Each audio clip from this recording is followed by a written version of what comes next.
Mainit-init na chismis. Danny Pangilinan, tinanong kung sino nga ba ang nakikita niyang makakasama rin sa kanilang family picture soon.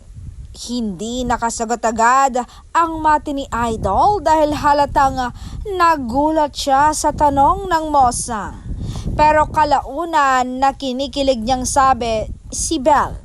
Dagdag pa niya, si Belle Mariano. Wala akong makitang iba na pasok sa puso ko, na iibig pa akong muli.